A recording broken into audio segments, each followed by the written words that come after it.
நல்லா உதிரி உதிரியாக காய்கறிலாம் போட்டு பன்னீர் சாஃப்டாக வந்து ஒரு சூப்பரான பன்னீர் பிரியாணி எப்படி செய்கிறதுன்னு பார்க்கலாம். Hi everyone, welcome to my channel. First basmati அரிசியை ஊற வச்சுப்போம்.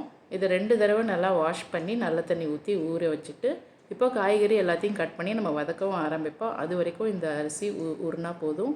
இதுக்கு நான் 2 தக்காளி, 1 வெங்காயம், கேரட்டு, பீன்ஸு, கொஞ்சம் பட்டாணி, அப்புறம் பிரியாணி தாளிக்கிறதுக்கு பிரிஞ்சி இலை, 3 கிராம்பு, 2 பட்டை, ஒரு ஸ்டார் அனைஸ், 2 ஏலக்காய், கொஞ்சம் கல்பாசி, அப்புறம் கொஞ்சம் புதினா எல்லாத்தையும் எடுத்து வச்சுக்கோங்க. இப்போது ஒரு குக்கரில் நல்லெண்ணெய், ரீஃபைண்ட் ஆயில், அப்புறம் 1 ஸ்பூன் நெய், அப்புறம் கொஞ்சம் கடலெண்ணெய், எல்லா எண்ணெயும் யூஸ் பண்ணியிருக்கேன். அப்போ தான் பிரியாணி நல்லா டேஸ்ட்டாக வரும்.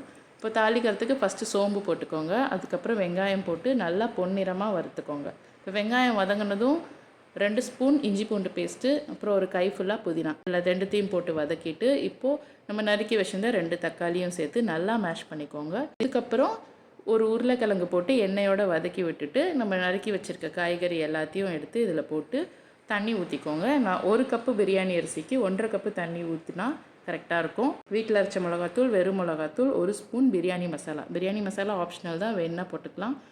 இப்போ கல் உப்பு போட்டுட்டு நல்லா கலந்து விட்டுட்டு டேஸ்ட் பார்த்துக்கோங்க. கொஞ்சம் உப்பு கரிச்சா தான் அந்த ரைஸ்லாம் நம்ம போட்டதுக்கு கரெக்டாக இருக்கும்.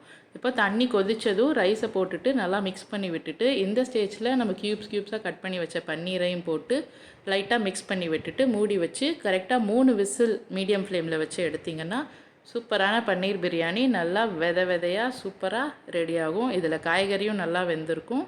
நீங்கள் பன்னீரும் எடுத்து பார்த்தீங்கன்னா அதுவும் சூப்பராக வெந்திருக்கும். இது கூடவே தொட்டுக்க ஒரு ஃப்ரையும் தயிர் வெங்காயமும் இருந்தால் சூப்பராக இருக்கும் சாப்பிட. நீங்களும் ட்ரை பண்ணி பாருங்கள்.